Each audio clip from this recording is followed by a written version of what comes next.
What's up, my beautiful people? Welcome back to the Tears Take.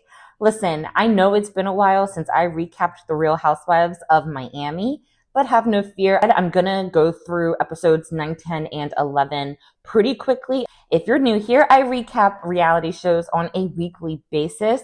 Right now, it's more so Real Housewives, but I'm hoping to branch out a little bit soon enough. So if you love Bravo, if you love the Housewives and all of their shenanigans, go ahead, join the party, subscribe, like the video, watch my other videos, and share them with a friend. Let's go ahead and dive in. I'm going to go ahead and recap the Real Housewives of Miami, Season 7, Episode 9. It's called Preppy Petty People. I'm going to give you my top 5 Tears takes, and I'm interested in what your thoughts are as well. So please do not hesitate. Leave a comment. I enjoy some discourse, respectful discourse, and let's get into it. All right, so my top 5 takes of episode 9. Number 5, Miss Kiki. Kiki's getting on my nerves. Why is she always throwing Gertie under the bus?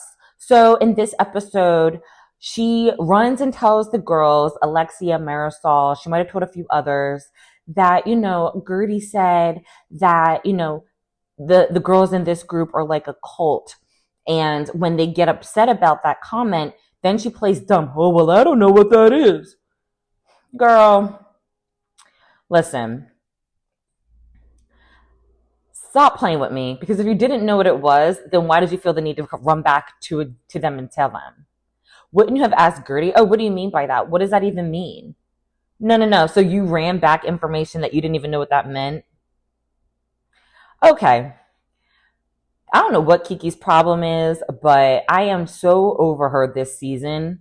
I don't know what her problem is. I really hope Gertie, because up until this point, Gertie has been taking the high road. I really hope Gertie gets in that ass in the reunion, because I haven't seen Gertie do anything to her.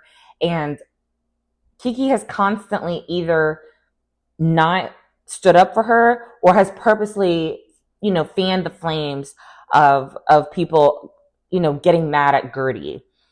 And that's not cool. I would hope they would have some level of solidarity and respect, even if they're not going to be best friends. I would hope that there would be some sort of mutual understanding of like, let's just have each other's back at a basic level. And Kiki, you're failing at that. All right. So next take. Number 4. These women. So on that note, these women are not Gertie's friends.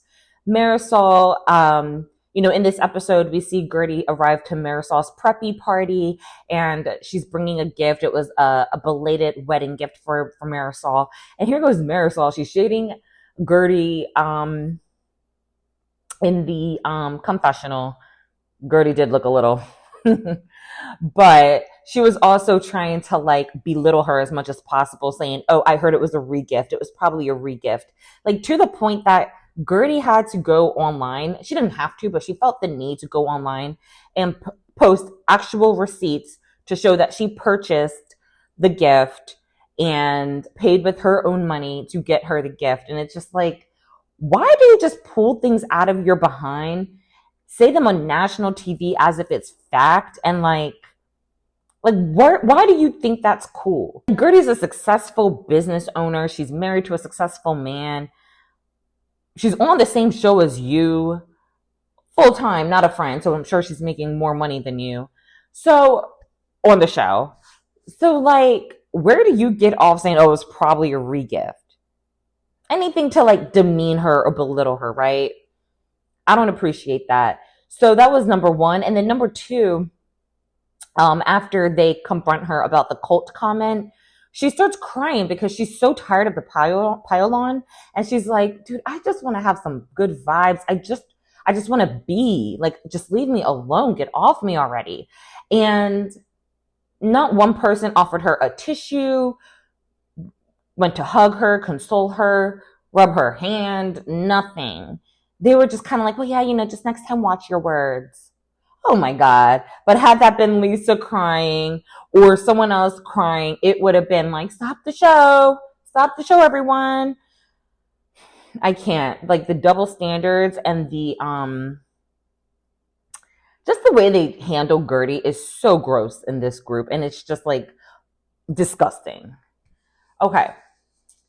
So then number 3, Julia, you are an entire weirdo, because how do you change the family dynamic and adopt these boys that you have no business in adopting? Yeah, I said it.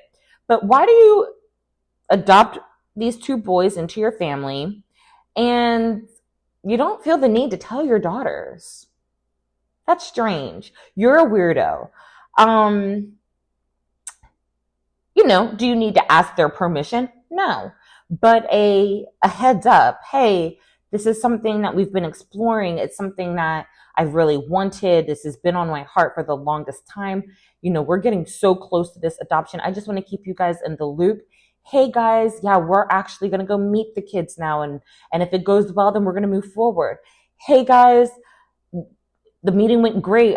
We're signing the papers this weekend. I would love for you to be there, or I can take some pictures and send it to you. Like, how do you change your entire family dynamic? How do you cut their inheritance in half and then you tell them after the fact? Wow. Julia is like, I don't know if narcissist is the word, but she's very self-involved and she's very like tunnel vision, and she's like you can tell that she just doesn't consider other people's feelings, thoughts, opinions. Again, you're a grown woman. It's not necessarily your daughter's responsibility to give you permission, but it is a normal thing to do to let them know that this is something that you're working towards. This is something that has been on your heart. It's something that's going to impact them to an extent. And I'm giving you the courtesy heads up and space for them to share their feelings about it too. You suck, Julia. You suck. And so seeing how you handle your first 2 kids, you don't need any more kids. You're too self-involved. Because the way she acted, I don't think she said, oh, I forgot to tell them, but it was very much like, oh, I just didn't get around to it. Like, girl, what? You're a weirdo. Just like how she like gets facelifts during like Martina's cancer treatment. Yeah, you're self-involved. You're weird. Number 2, we finally get some peace between Marisol and Adriana. Hallelujah. They have finally, put down the daggers. They're deciding, hey, there's enough mess happening in this group. Let's just be cool. Let's, rise above any of the pettiness and just be there for our friends, because this group's a hot mess. And I respect that. I hope they can be cool. I mean, it's just something about the camaraderie of good old OGs. And it's like, come on, ladies. I don't even know why they have a problem, because it's been going on for so long. And I can't imagine that it's anything like that important, like life or death. So I'm glad to see that they have agreed to move on, and hopefully this sticks. Okay, so number 1, Stephanie clocked the mess at Alexia. Yep, she clocked her. She clocked Clark it. When she said that Alexia, belittles other people, and, talks down to other people just to make herself bigger and better. She didn't say that verbatim, but she basically said that in so many words. I was just like, yes. And thank you for saying that, because these people act scared of Alexia. I don't know. The way this group tiptoes around each other, they pretty much tiptoe around each other except for Gertie. They have no consideration of like what Gertie's going through or what she has been through. But everyone else, is kind of like handled with kid gloves. And so I really appreciated Stephanie coming in as an outsider and immediately clocking Alexia and her BS, because like something's wrong with her, where she always feels the need to just add like a little jab. Well, Lisa, if you felt that you were a star, you wouldn't be going through these problems with Lenny. Oh, well, if you did this, then you wouldn't. Like, girl, hush. So I loved when Stephanie did that. Stephanie, I still got my eye on you. You're still a little on the fence for me, but you get some points for that. Episode 10, The Thrill of Seville. So this episode had a lot of filler, but I'm going to do my best. I'm going to give you like my top 5 takes as well. Okay, so number 5, Julia is So pathetic. I don't understand how anyone can click down so much in one season. I never really liked Julia, but there was a time where like I didn't mind her, right? And this season I you need to get off my screen right now. I was always wondering why you were on my screen. Now you need to get off. But anyway, um Julia takes the number 5 spot because girl, you're pathetic. Why, when it's a safe space, Stephanie's just trying to like talk through like what she's feeling, what she's observing, and then as soon as Marisol and Alexia come in, you leave who you were with, you jump up, um, and Alexia can't even put her purse down. Before she does that, you're like, oh, we were talking about you, girl. Oh my God. And then later on in the episode, when Alexia and Stephanie are going at it, Julia wants to sit there like, oh, had I known that this was going to happen, I wouldn't have said anything. Girl, you knew what you were doing. Shut up. Take number 4. Lisa's a hot mess as usual. I don't know. It's not cute. It's kind of trifling, honestly. And that you're like always so late. And now you're to the point that you're missing flights and you got to go on train, planes, and automobiles just to meet up with the group. You're a lot. You have a chaotic spirit around you, and I can't deal with that. Although, I generally don't mind Lisa, but like the constant lateness, and I'm not even like a super punctual person, but I don't miss flights. Like, my God. Take number 3. That private jet is gold, but some people are saying, Stephanie, that you don't really own that jet, and that's why you're so particular on what people can do and can't do on the jet, because you trying to keep your deposit, trying to make sure you get your deposit back. I'm just reporting what the people are saying. But whether you own it or you just rent it, that's still goals. It's not like I can rent a jet tomorrow, so it's no shade. Okay, so take number 2. That singer that Marisol hired at the dinner to sing to Alexia, that was so funny because he was so passionate and like into it. And like Alexia was just like, what the like all the women and like Larsa laughing, like Larsa was me. I was just like, why am I agreeing so much with Larsa lately? Like someone check my temperature. Like, cause I was just sitting there like, what the hell is this? So, I don't know. I just feel like Marisol, it's weird that they threw, oh, and actually, this actually segues into my number 1 take. It's crazy that they did all of this, meaning that they took a trip to Seville and like, hired a singer at a dinner to sing to Alexia. Like, we're doing all of this for Alexia's situationship. And I say that because she's married, but then they file for divorce, but then they're traveling together, they're sleeping together, they're doing this.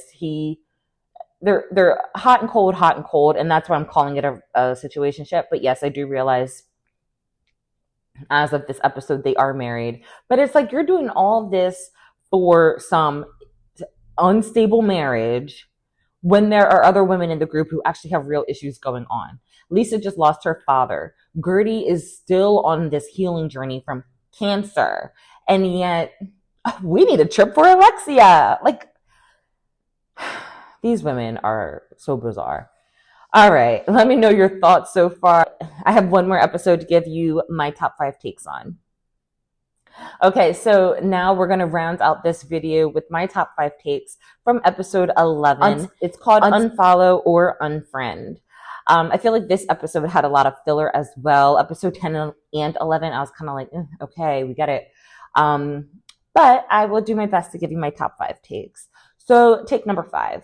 I really liked how Kiki shared her story about her family. So basically she shared the story that, her living in America, she's doing her best to bring over other members of her family and help get them situated in the US. And the thing is that, she only has so much money and time and availability to kind of sponsor all these people coming into the country. And, people don't like realize that. And so a lot of her family members are giving her a hard time because it's very much, why not me? You took these two cousins, why not me? And it's like, if she could, I'm sure she would take all of her family and bring them here, but she can't. It's not realistic. And so she's getting a lot of guilt trips. She's getting threats. She's getting a lot of vitriol from family members. And I think that's a common, immigrant experience. Alexia said just that, is that, that's pretty common. And, it's just something that you have to focus on yourself and what you can control. And then the other people that you can't help, it's kind of too bad. But anyways, I appreciated her story because I just appreciate just different perspectives and different experiences. I don't know the immigrant experience. I don't know the first generation experience. And so I like learning about other people's, like experience. So I like learning about other people's like point of view and perspective on things. I saw a post on, I think it was Blue Sky, where someone pointed out that the entire Miami cast, they're either immigrants or they're first generation Americans. And that's really cool. Like, that's what America's about, despite what is happening in the world right now. But that's really cool. That's what enriches our country. That's what adds some flavor to our country. That's what just really enriches us as a country. And so I'm really glad that Miami Housewives can showcase that. Take number 4, we see Alexia wearing her ring again.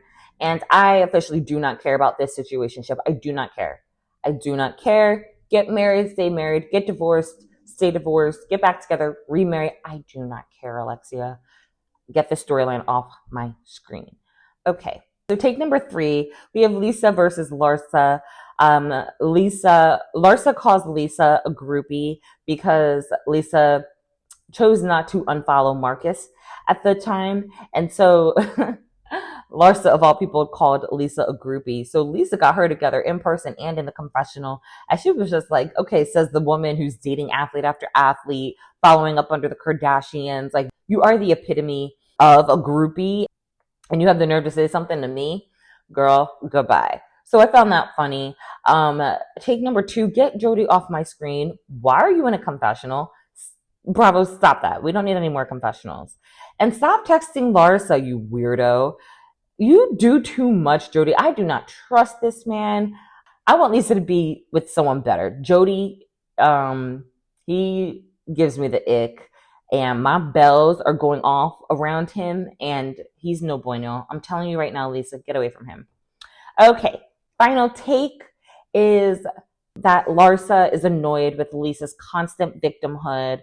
Something's always wrong. Something's always late. Something's always in flux. And she's just tired of everything being about Lisa. And I was just like, damn, am I agreeing with Larsa again? This is a sad, sad world. But I agree. Again, I don't mind Lisa. I think at times she's funny. But, that can get exhausting, especially having to deal with that in person, because sometimes I'm rolling my eyes just watching it on the screen. But in person, I know it's 20 times worse. And I know it's just like, oh my gosh, here we go with another debacle, another problem. Like, Lisa, have you ever had like one good week in your life? Like, I feel like every other day it's just up and down and this and that. And listen, I've never been through a divorce, and so I don't like know what that's about. But like, I feel like she was very much like, woe is me before the divorce, right? Correct me if I'm wrong below. But anyways, I want to hear your takes. What were your takes, your favorite highlights? What did I miss out of episodes 9, 10, and 11? I want to hear from you. Comment below. Please remember to like and subscribe. I'll see you guys in the next video. Mwah! Bye.